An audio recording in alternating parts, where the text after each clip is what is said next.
back to the channel and welcome to the start of a new vlog. It is Monday the 20th of October 2025 and I'm not sure how many times I've started this vlog because my batteries keep dying. So I'm just gonna do this quick intro. It is the second half of the school's October holidays, so the kids are home. I've got the week off the day job and I'm gonna try and get some stuff done, like extra bits done in amongst spending time with them. I was gonna vlog myself packing up all of my stuff to go to the office today, but I don't know if I'm going to be able to, depending on battery situation, obviously. But yes, in case y'all haven't noticed, my room's always messy. I've done several tidy with me videos on this channel, trying to get my desk organised and everything. But it's because I use this space as, it's mum and dad's bedroom, it's an office space. It has all of my things in it that I don't want the kids to destroy, like my makeup collection and my perfume and things. And yeah, I know it's a mess. I know it is. I don't need people to point out. It does grate on me something awful. I am very aware. But something that I have learned, like specifically over the last year and a bit, since moving here, because we were 6 people in a 3-bed flat. We moved out of a 2-bed flat and we had this, we'd been given this expectation that moving into a 3-bed would be like so much more space. It's not. This place is, I swear to goodness, it is possibly the same amount of square footage. It's just set out differently and we have not much more space at all. I know there's people worse off, so I don't dwell on it, but still, we moved from somewhere that we were told was far too small for us to a place that's still far too small for us, and now we have an extra person. But there's one thing I have learned.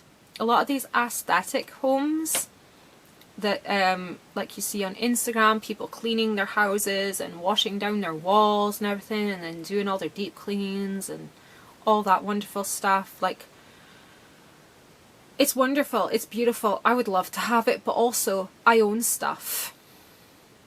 That's the big difference. A lot of these people with their beautiful Pinterest-worthy aesthetic homes, they don't own things. They don't have clutter because they don't have clutter.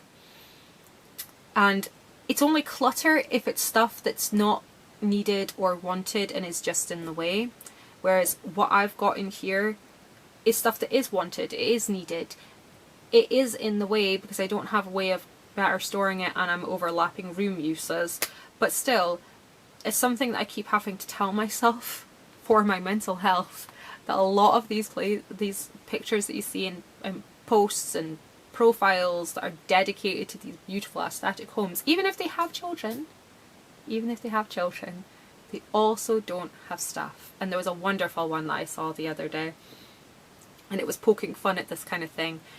The woman was like taking you into her conservatory and into her living room, and she's like, see, I have however many children it was, and I don't have any trouble keeping my room tidied. If I can keep my house clean, if I can do it, you can do it.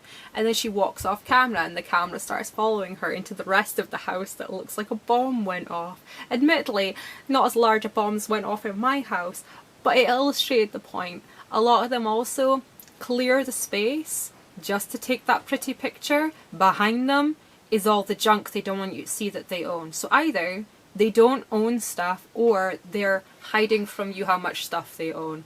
That's the main takeaway here. And I know this is such a tangent, but also I just want other people to understand this.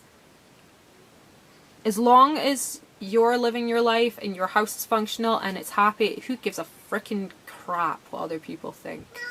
So the main takeaway is that I'm not doing this because I want my room to be Pinterest worthy or aesthetic. I'm doing it because it is starting to affect my mental health, having so much in this space, not being able to move without treading on something or losing sight of something. And it is because I've been overlapping the use of this room as both a bedroom and office and a general storage area of things. Like if something gets confiscated from the children, it gets thrown in here. And now that I've got everything going in my office space, I've got the desk and the desk chair that I started off with that I got with the room.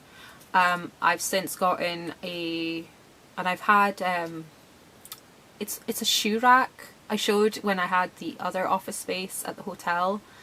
It's like a shoe rack that's like a shelving unit, but I bought more storage space for there. So I have an armchair, and I've got I don't know if you can see it, but you know those like cube storage units? I've got 3 sets of the 2 wide, 4 high ones, so each one has 8 cubes, so there's 24 cubes altogether.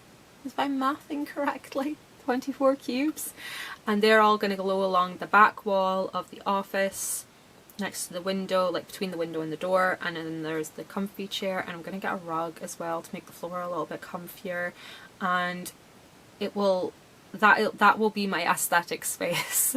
That will be my aesthetic space.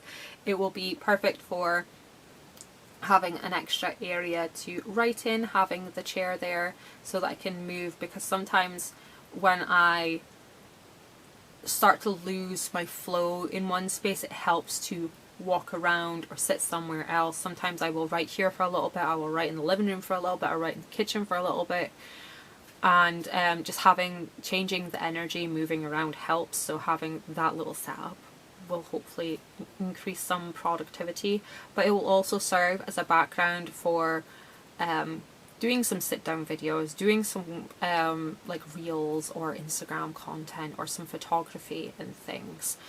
And now that I'm getting all that set up, it means I don't have to double this space as an office and a living space. I can pack up all my stuff and take it over there. Now I'm not going to make the same mistake I did last time and took everything over there and it trickled all the way back in here. I'm going to be kind of choosy about what goes where. My initial thought is to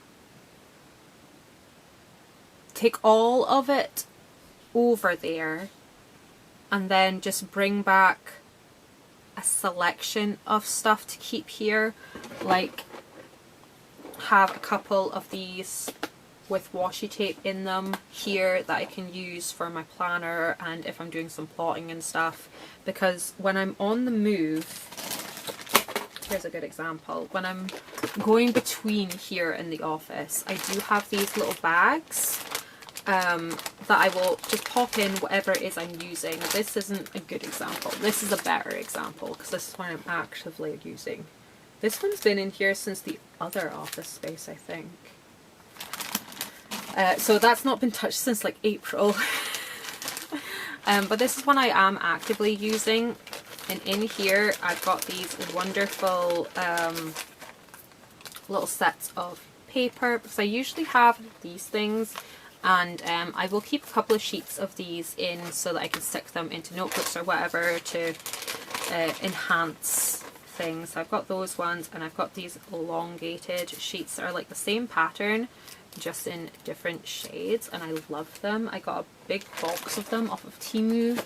I haven't placed a Temu order, well, let's rephrase that. I hadn't placed a Temu order since like late July, early August, and I placed one a couple of weeks ago, and I got a bunch of new stationery bits and bobs, and one of the things was this box of these pieces of paper, and you get loads in it. There are 15 little pads of paper where they have like a pattern and it just changes colour, and you can pull out the one that you want. Because the thing that I was having was, see, the problem I was having, and it's a silly issue, I would buy the packs of these paper, right, and they come in little packs like this, and they've got like loads of little designs, and in the packs there will always be ones that I'm not going to use, and you only get, I think it's like 2, like I'm pretty sure it's 2 or 3 of each design. So it meant I was purchasing multiple packs, which is how I've ended up with this collection of paper. And again, I was purchasing so that I could get the ones that I like, and I saw this and I was like, this is brilliant, where has this been? So I purchased that, and I also purchased, it was another set of little ones. So these are like the long ones that have the same design, and these ones have like, I think it's like 3 or 4 different designs in there, and you get like, oh no, it's 5 designs and you get 10 of each sheet. So yeah, and there's like, I think 5 or 6 little pads that came in the packet. But yeah, so back to the point of that little tangent, if I could find where I put the darn thing. So my point is, if I take everything over and then I curate a collection to keep here, and then anything that needs to flip in between if I'm working on a specific project, I've got these little Ziploc bags that I can put things into, and I keep stickers in here and the individual sheets of paper that I like to use, and those little pads of paper so that I can keep it all cohesive, and I can put washi tape in here. I could probably put pens in here if I was using a specific pen, because sometimes I do get attached to pens. But either way, that's what I'm thinking of doing. Gonna move all of my like notebook paper over there, gonna move all of my stickers and all of the excess. For example, this, oh, one just fell. This tub is all just full of glue tapes, and I don't need to keep them all here. That's another thing I keep in my pencil case that I travel back and forth with. I keep a glue stick, I keep a glue tape, and I keep a tape of corrector tape, like correction tape. Why was that difficult to point out? So the things I'm mostly going to keep here will be like stamps and like ink supplies and stencils, because I'll do most of my page prepping stuff when I'm not supposed to be working. And I will keep like a collection of stickers here so that I can do collages or whatever here when I'm supposed to, you know, like downtime. I just don't need so much of it here that it's covering all the surface and it's creeping up the walls and it's covering the floors, you know. And I will probably keep enough here that I can, that if I get like a spur of the moment inspiration, I'll keep a couple of my, you know, my little dot grid notebooks that I love so much.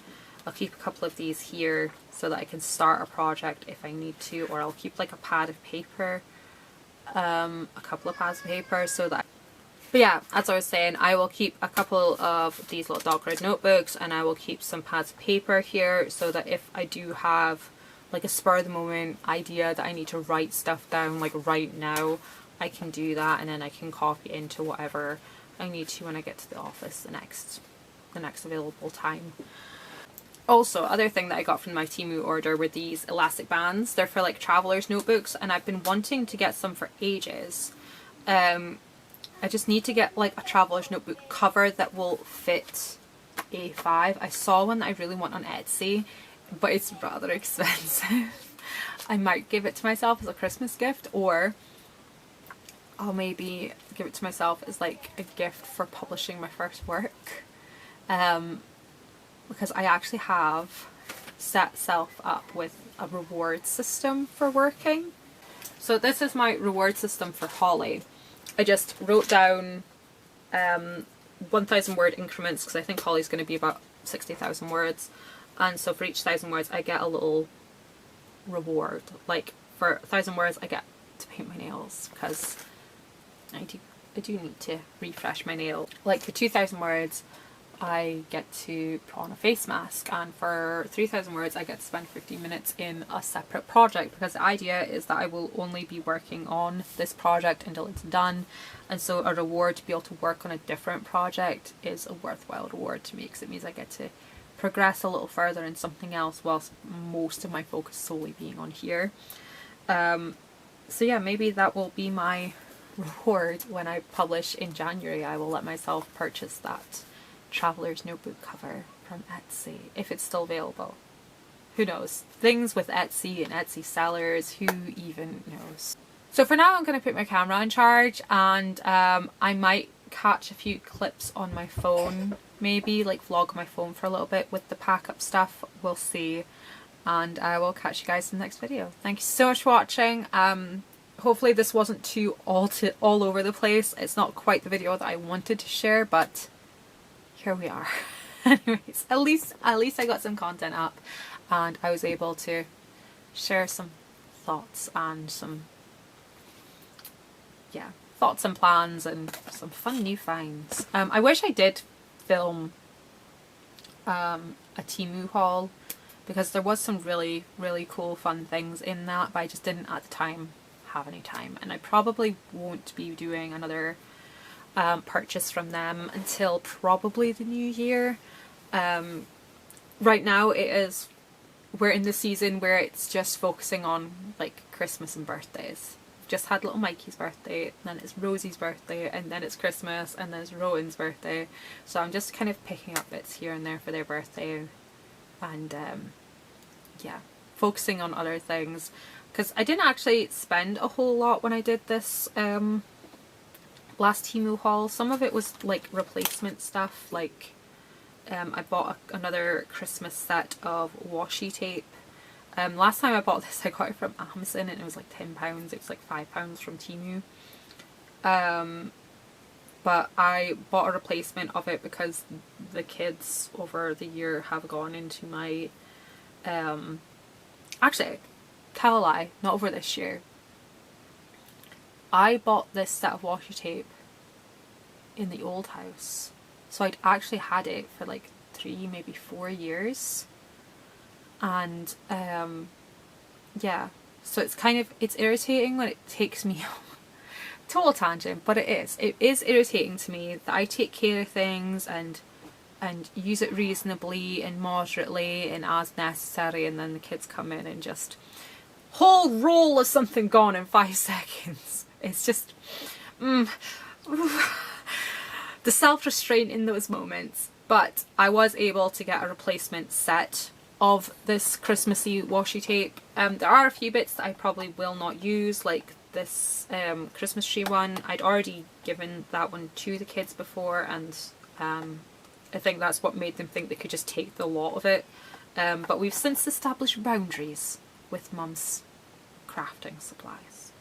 Okay, if it's not in their crafting box, they're not allowed to touch it. That is the rule.